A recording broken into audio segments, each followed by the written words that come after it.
right, guys, this is our last interactive notebook for literature, reading review literature. Our next few are going to be on informational reading.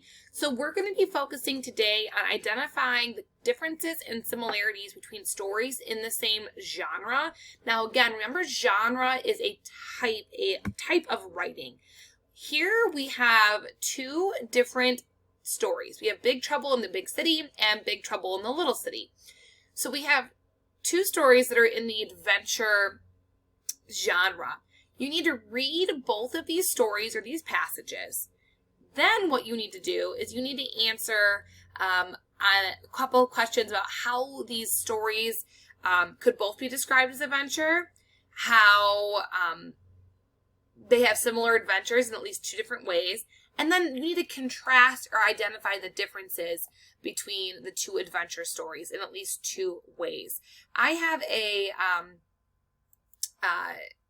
video here for you guys to talk about adventure genre study, and it's going to identify a few different key points of what that looks like in terms of reading.